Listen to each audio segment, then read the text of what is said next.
here today, sign in with your email, because what I'd like to do afterwards is give this PowerPoint presentation to Catherine, and we'll send it out to you by email. That way you don't have to use any paper. And then when you run the PowerPoint presentation, these are all live links when you're in your slide mode. So what we'll probably do, Pat, we'll put it up on the sustainability website, okay. link, and then you can download it. Okay, great, fantastic. So, as I said, the gray water comes from sinks, showers, tubs, and enclosed washers. California and many other regions don't want you using kitchen sink water, but some people do anyway. I stopped using the drains in my kitchen sink and wash my dishes in plastic buckets. And then I take it out and put it on my compost pile, because the compost pile needs water too, especially during the summer when we have 8 months of no rain. So, you know, I'm already putting a compost bucket full of food on top in that dirt, so I don't see what the food scraps that are in the rinse water are going to make any detrimental effect. So I managed to get that water into my garden as well. And, you know, okay, I'm a scofflaw, so you can fine me for civil disobedience. But, you know, again, when this building was being dedicated 41 years ago when I started my graduate work here, we were trying to shut down a war. And you want to talk about civil disobedience. I walked out of the engineering building one day and ran right into 5 busloads of tax squad coming in to beat up students because they were protesting the war here in this building. So a little civil disobedience, using your kitchen water, I don't think anybody's going to put you in jail for that. And the tax squad's not going to come after you.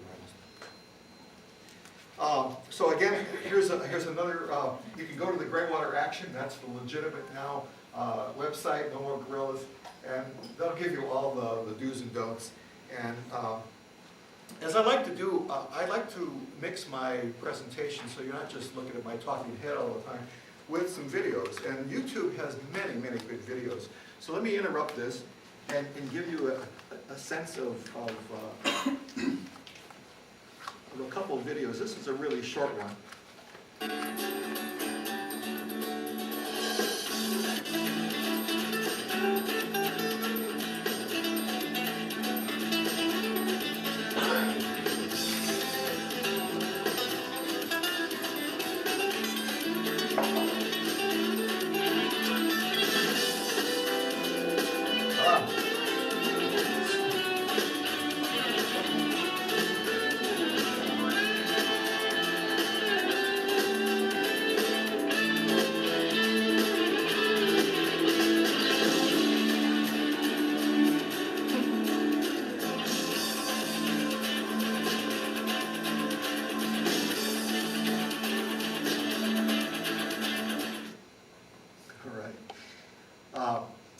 I like that video because when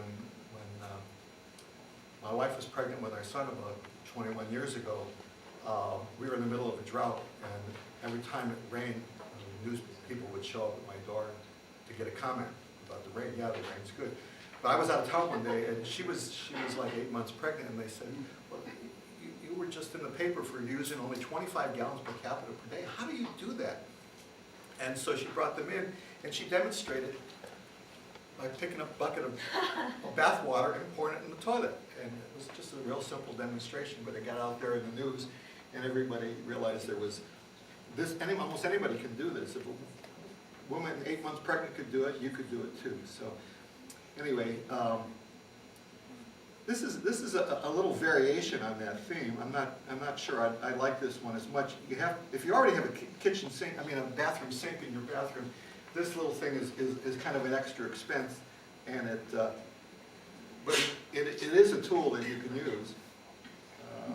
Come on, play. No, you don't want to play?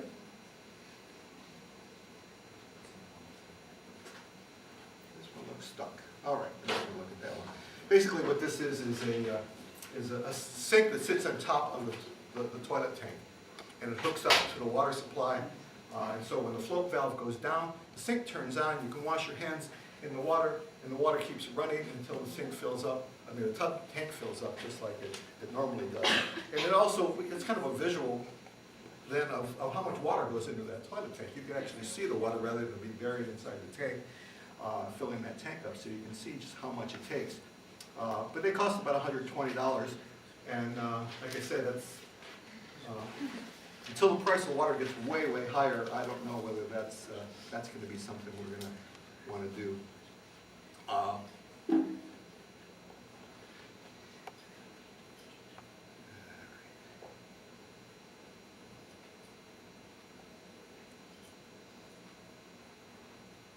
This is a little clunky, I'm sorry. I didn't figure out how to go back and forth between PowerPoint and the videos without having to start all over again every time. So anyway, in 2009, the California Plumbing Code was finally amended to make gray water legal. And for a while, as the code was released, it allowed for one fixture to be hooked up in your house without a permit. And then there was, public comment on this while it was out for review before it was finalized. And I guess probably the health department mostly said, no, we don't want people bringing shower water into their gardens unpermitted. So the only thing you can do now unpermitted is divert your washing machine water. And that'll be redrafted into the code and go into effect next year. And so the system has to follow all these rules for a no permit system.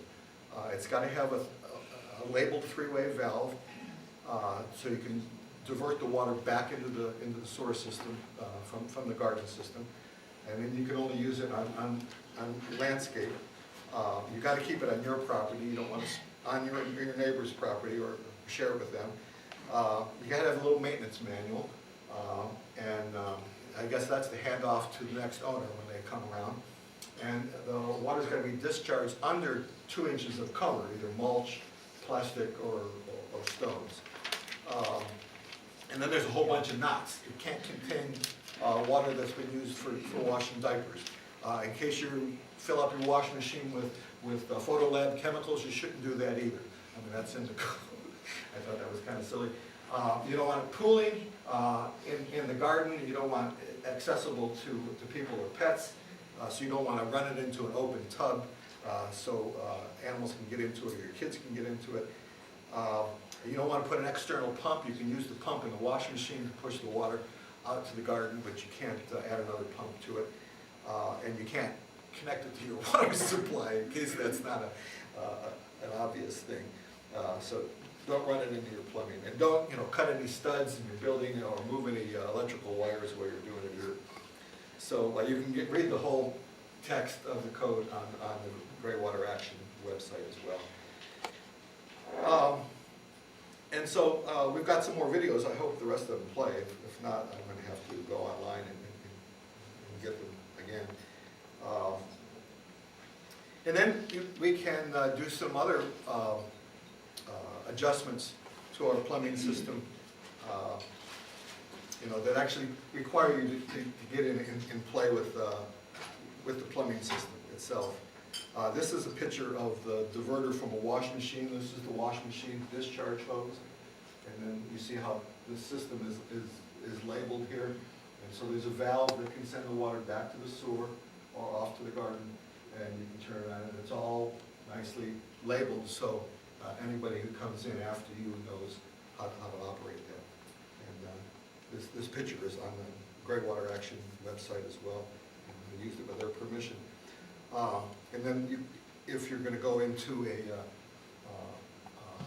divert your water from a bathtub, again, this will require a permit, but this is what a three-way valve would look like for intercepting a discharge line into the sewer.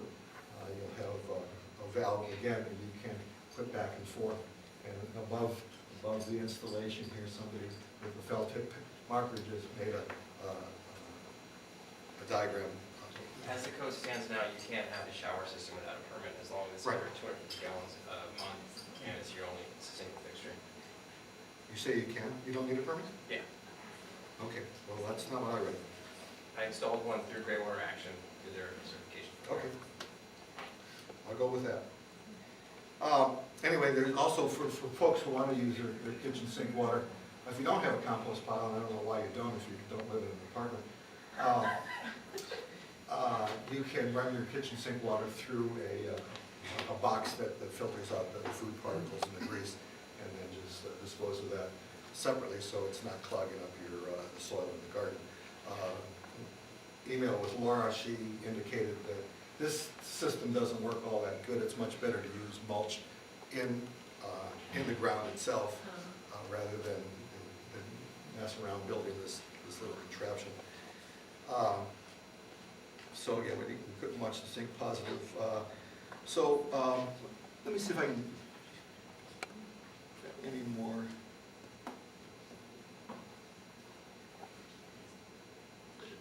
Oh, good. This one's going to run. So right now, I'm looking for the hose that the wastewater comes out of in the back of the washing machine. There it is. Now, there's a metal clamp on it that I have to take off so I can change the direction of the top of the hose. There we go. And now I need to put the clamp back securely so that it turn has the a sound tight up? seal. Try. Thought I had them up all the way. This is up high. And if everything works as planned, without leaking, the water's going to come out of there and go wash cycle. Now, I just wash as Sorry. you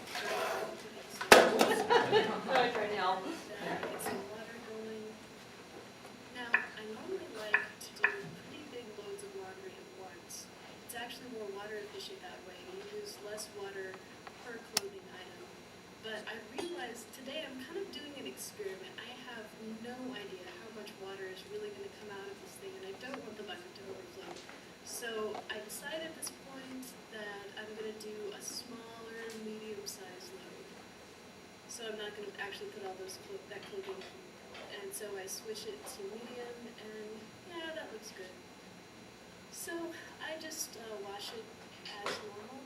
And if things go as planned, the water's going to come out of this tube, fill up the buckets, and here's a time-lapsed video of that. This actually takes about 20 minutes, and I noticed that in this cycle, there's actually 2 different times that water comes out. During the first wash and during the second rinse. And I got a little nervous. I thought it was going to overflow, but it didn't.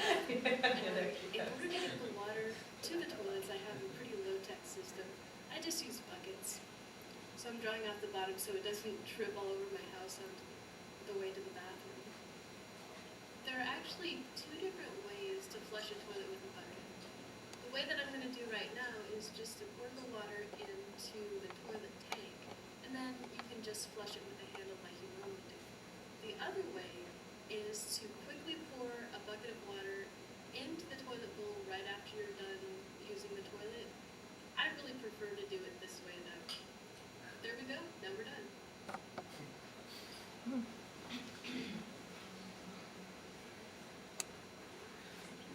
Okay, let's move on to, I think that's the last. Oh, I got one more. Oh, this was in volume. The average Melbourne household uses about 260,000 litres of water per year. Now that averages out a little over 700 litres of water per day. Now that is a lot of wastewater. But by using grey water, it's a really smart way to make your garden look really good without having to rely on tap or tank water. But if you are using grey water, there's just a few things that you should or shouldn't do. Because if you don't get it right, it's possible to damage plants, soil, and even put your pets and children at risk. Now that's because grey water can contain chemicals and bacteria, which in the wrong place can cause problems.